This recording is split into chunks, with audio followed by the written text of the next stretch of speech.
Rev up your engines!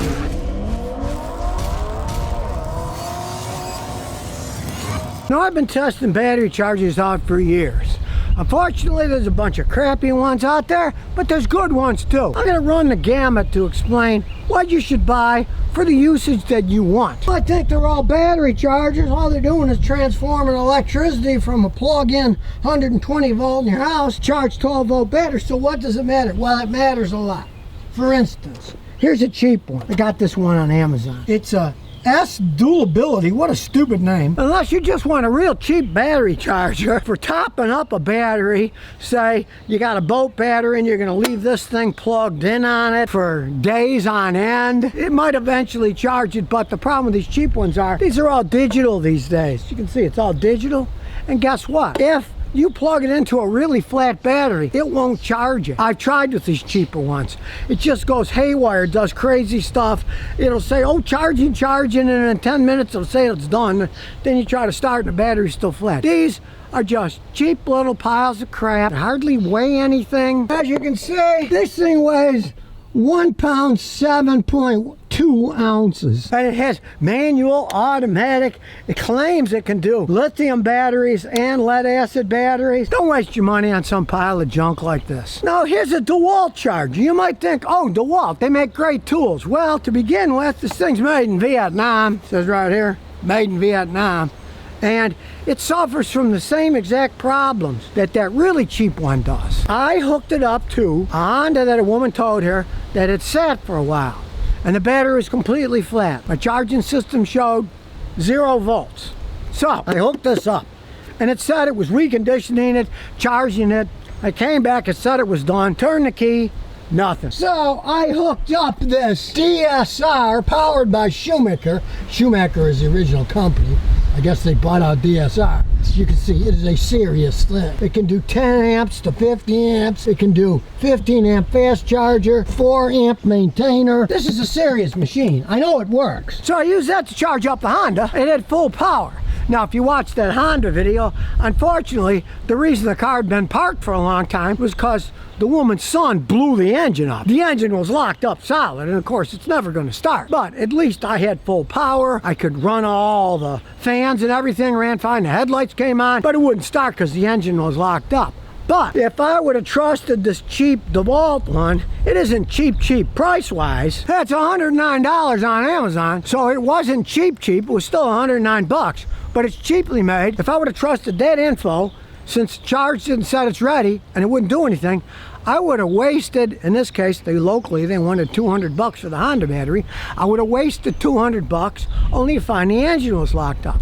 But with my good charger, actually charged the Honda battery. Both of them said they did, but that one actually charged the battery. It showed that the battery was okay. So I didn't waste all that money. One thing you have to realize about electronic work is you don't want to waste money buying electronic stuff that you don't necessarily need. Your car is powered by a 12 volt battery system. If that battery system starts to fail, you can get codes for all kinds of things. You can spend thousands of dollars in unnecessary repairs when the only thing's wrong is it just needs a battery. So you want to make sure your battery equipment actually works. In this case, well, the engine was blown. That's kind of an extreme case, but let's say you use the cheap one, said, okay, I need a battery. You buy a battery and the car runs, but then it dies again later, only to find out you got an electrical short somewhere. That meant that the battery you just bought, you didn't need to buy because it went dead in a few days too. The old battery would have been perfectly good. You want equipment that actually works. Now, this is a $499 charger on Amazon. Professional mechanics need stuff like this. We don't have time to screw around. We can't make mistakes. If we make mistakes, it makes our image look bad, ruins our business. But if you want a decent quality one for your own use, check this out. This DSR, it's called 145, is a great battery charger. I'll show you the comparison. I'll turn on the scale. We'll weigh this terrible DeWalt. As you can see, it weighs 2 pounds, 0.9 ounces, less than 2 pounds, 1 ounce. It's mainly air and plastic. So let's weigh this thing. 15 pounds, 14.7 ounces. It's got a serious transformer inside it that's going to last for years and years and does its job and doesn't tell you it's charged when it isn't, like that cheap plastic piece of crap that's over $100. Jump starting cars with this that were dead, forget it. It was useless. It says it can jump start them. It's got an engine start button. Doesn't work worth beans. This thing, it can engine start up to 125 amps. The battery percentage, the alternator percentage, the voltage, and you can set it up for whatever you want. You can charge it fast, you can charge it slow, you can do the 125 amp boost, and it does standard batteries, AGM batteries, and it also does gel batteries. Now today, you got to know what kind of battery your car has in it, because they charge differently. They won't last as long if you charge them up incorrectly. This is a lead acid sealed battery. It's just an AutoZone Duralast one. It's lasted for years and it still works perfectly fine. Now, if you had an AGM absorbed glass mat, you'd choose that, and if you had a gel, you'd choose that. And here's a tip. If you want to mess around with lithium batteries, they make some you can actually put in cars. A lot of guys use them in motorcycles, boats, and that's this. I have a special charger here. This is a lifetime, lithium time. I only use it for charging these lithium batteries. They're all electronic inside. They got circuit boards in them. You don't use a regular battery charger. If you're getting one of those, you got to buy a special lithium battery charger that's made only for those things. Now, this particular battery is a lithium battery, and I'm starting to try it out to see how it works with cars. I've tried other brands. One failed, one passed. We'll see what this one does over time. And I do mean over time.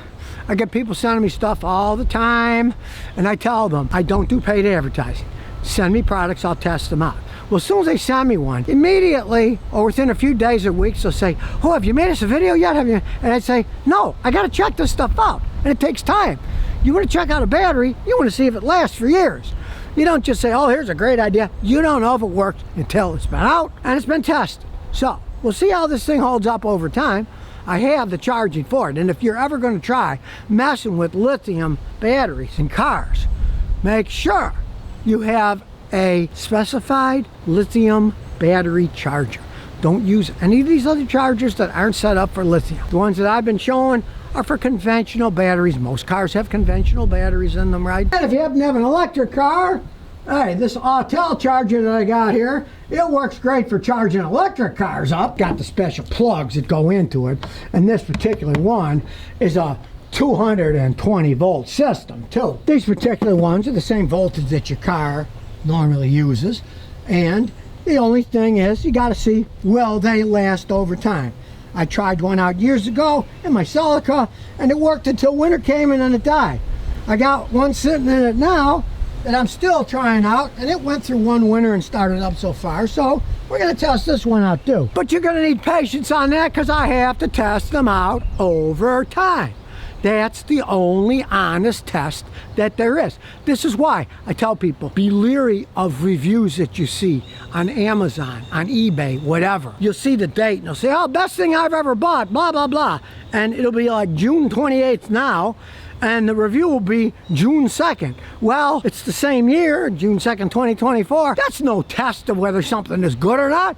It's gotta be years in the testing. If it's something that's electronic, I'll test them out over time. But if any of you people have something you wanna send me, feel free. ScottyKilmer@gmail.com. I'll try them out, but be warned, it's gonna take a while for me to try them out. I just don't plug them in and say, oh yeah, this worked great. No, in the case of this one, yeah, I'm trying it out. We'll see what happens over time. So now you know a little bit more about battery chargers. Why? One of these little lightweight crappers really isn't worth anything whatsoever, unless you're doing experiments for kids in grammar school for running little electric trains or something, you know. I mean, it just doesn't have any power. Now I'm going to show you something that I didn't test out. And you might say, Scotty, how can you talk about something you haven't tested out? Well, that's because my wife is testing this one out.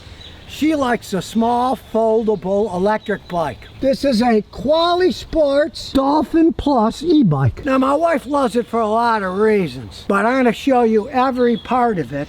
I checked it out mechanically, of course. She likes it because it doesn't weigh as much as the other ones. It's smaller. it folds in half, so it easily fits in the back seat of the Matrix here. Some excellent designs. First of all, it's got a 7-speed derailleur, so you can pedal it all you want, but it also has 2 batteries. There's a battery in here, and there's a battery inside here, inside the tunnel. Simple to operate, you push the on button. Okay, there it is, the on button. And then you want the different speeds, 2, 3, 4, 5. It has hydraulic brakes, front and back. There's the front hydraulic brake, there's the rear hydraulic brake. And you can see it's a legal class 2, it goes 20 miles an hour. Now personally, I'm nuts about the latest electric bike I got that goes 38 miles an hour. Once they even gave you the information on how to code it in to go faster, but this thing's legal. My wife doesn't even like going 15 miles an hour, so 20 is plenty fine. And it has one of the coolest features I ever saw. You think, what's this doing here? What is this magnet doing here? Well, watch. When you fold it in half, click up a flip, unlock it, watch what happens. The magnet locks together. Look at it. It stands by itself. Now this is my traveling folding bike. You see it's a lot bigger, a lot more powerful. Great bike, I like it. Folds, fits in the back of the Matrix. But when I fold it and pick it up, it often tries to unfold itself. So I gotta hold on to it, and it's real heavy. It's much heavier than my wife's. It's kind of a bear getting it in and out. Anybody will tell you the truth about it. That little thing, no, it's a breeze getting it in and out. And if you're curious about my new favorite bike, it doesn't fold though. GTX, 2 batteries, goes 38 miles an hour. Disc brakes with 4 pots front and back. Dual air shock for the monoshock. Adjustable front shocks for dampening and for how far they're going to travel. Hey, this thing is a scream for riding around in. You can't fold it and put it in your car though, and it's extremely heavy. But back to my wife's favorite folding bike. I mean, really, the handlebars go down. You can just wheel it where you want. Then when it's sitting, it just stays where it is because it's got positions to hold the stupid thing up. Got the wheels folded and the magnet holding together. It doesn't come apart. And it's much easier to move around than that big heavy one of mine. And of course I drove it around a little here, but my wife is doing all the testing on this because she loves it. It doesn't weigh as much. She doesn't feel uncomfortable, and she doesn't like my electric bikes because they take off too fast and they jolt and scare her. This thing has a lot less power, but it does have 2 batteries, so it can go over 100 miles with assist at the speed she wants to go, which is generally about 8-9 miles an hour. But even with big old me on it, it still goes 20 miles an hour. It says class 2 right here, so the thought police won't come after you if you're in a park that doesn't allow ones that go too fast.